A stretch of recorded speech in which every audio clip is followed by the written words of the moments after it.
Financial stagnation used to arrive as a single, devastating blow, a home purchase too far beyond a family's means, or a sudden, massive medical emergency. Today, the drain on the checking account is much quieter. It arrives in a continuous, automated stream of $10 and $20 micropayments. This is shadow debt. To understand how tight these financial constraints have become, we can look at a median American consumer. Let's call her Emma.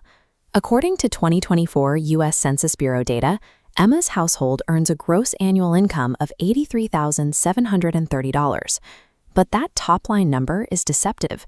After federal, state, and payroll taxes are extracted, the actual net liquidity landing in her bank account is substantially lower. When Emma signs up for a new $15 monthly streaming service, she naturally weighs that cost against her total gross income. In a vacuum, $15 seems statistically insignificant. But evaluating a recurring charge against gross income is a mathematical trap because her true margin of disposable cash is already exceptionally narrow.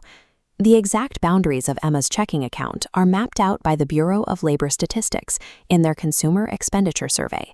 The data confirms that over 50% of an average household's budget is entirely inflexible, locked up in the baseline costs of simple survival.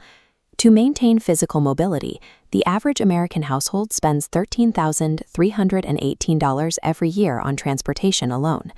Add to that another $6,197 in direct, out-of-pocket healthcare expenses, like premiums and necessary medications. When new recurring digital charges are authorized, they do not replace these rigid survival costs. They stack directly on top of them. Every automated payment actively consumes the razor-thin sliver of liquidity that would otherwise be allocated to an emergency fund or a retirement account. Asked to estimate monthly subscriptions from memory, the average American confidently guesses $86. But rigorous bank statement audits prove the verified reality is $219. Our brains simply cannot calculate dozens of decentralized liabilities running simultaneously on autopay. The digital banking ecosystem thrives on this exact vulnerability. With staggered billing dates and automatic deductions, the psychological friction of parting with money is bypassed. As a direct result, 42% of households admit they are currently paying for at least one subscription they have forgotten about entirely. This monthly $130 drain represents a highly optimized design feature.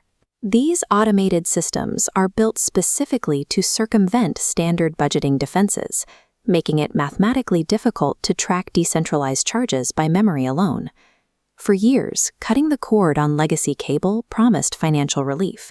Instead, the market fragmented, forcing consumers to navigate a maze of exclusive content silos.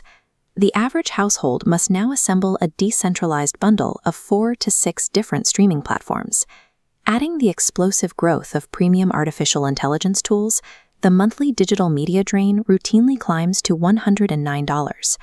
Operating right alongside these subscriptions is the rapid expansion of buy now, pay later microloans. Data verified by the Consumer Financial Protection Bureau shows the market originated 335.8 million individual loans in 2023. This financing has deeply penetrated everyday retail consumption, with the average loan size dropping to just $135. From a macroeconomic perspective, a fascinating paradox is playing out. Default rates in the buy now, pay later sector actually dropped between 2022 and 2023. But this isn't because consumers became wealthier. Underwriting algorithms actively tightened, deliberately shifting focus to drive repeat usage among proven borrowers, locking them into a relentless cycle of short-term debt. Whether an auto-pay subscription or a bi-weekly retail loan installment, the mechanical outcome is identical. Both are continuous, unavoidable algorithmic strikes competing for the exact same limited pool of household liquidity. When consumers finally realize the extent of their compounding obligations and attempt to cancel, they encounter the collective corporate infrastructure regulators call the subscription warden.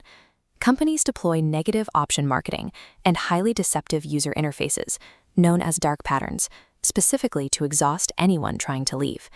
Federal authorities recognize the severity of these retention strategies. The Federal Trade Commission initiated a massive rulemaking process to implement the click-to-cancel rule. The mandate was simple: The mechanism to cancel a recurring service must be as absolutely frictionless as the process used to sign up. The corporate ecosystem fought back aggressively. Industry groups filed suit against the FTC, arguing the agency overstepped its statutory authority and skirted administrative procedures. In a massive victory for the subscription warden, a U.S. Court of Appeals issued a definitive ruling, completely vacating the click-to-cancel rule. Until regulators can navigate a multi-year administrative appeals process, the modern consumer remains highly exposed. They are trapped in a digital marketplace that is entirely frictionless to enter, but heavily fortified against exit. The true danger of these micro-liabilities is fully realized when they merge with traditional consumer debt. The Federal Reserve's Consumer Credit Report reveals that revolving credit, primarily high-interest credit cards, surged recently at a 10.4% annual rate. 45% of Americans currently carry a balance on their credit cards. If a hidden monthly subscription is charged to one of those cards, that flat fee is instantly subjected to annual percentage rates, frequently exceeding 20%. The automated deduction transforms into compounding toxic debt. Economists measure the systemic weight of all this formal debt using the household debt service ratio, which officially stands at 11.32%. But this metric has a critical structural flaw.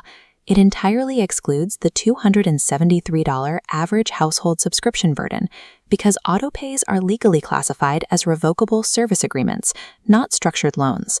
From the perspective of a household checking account, a non-negotiable autopay deduction acts exactly like a minimum loan payment. The true functional debt burden of the American consumer is vastly underreported, heavily weighed down by an uncounted layer of shadow debt. Escaping this financial prison requires moving from passive participation to active defense. The first step is to forcefully close the perception gap. By conducting a ruthless, itemized audit of your bank statements over the past 90 days, you can isolate the 42% of ghost subscriptions draining your account without providing any utility. Next, break the cycle of auto-pay dependency. Rather than giving companies direct access to a primary checking account, route recurring payments through single-use digital privacy cards. This allows you to unilaterally pause or cancel funds at the source, completely bypassing the corporate dark patterns designed to keep you on hold with retention agents. Financial survival in the modern American economy means actively fighting against the continuous monetization of your checking account. You have to treat every small recurring charge with the exact same analytical rigor you apply to a traditional loan. If you found this breakdown helpful, please like, subscribe, and share your own experiences with hidden subscriptions in the comments below. This is MoneyWise Dollar. Thanks for watching.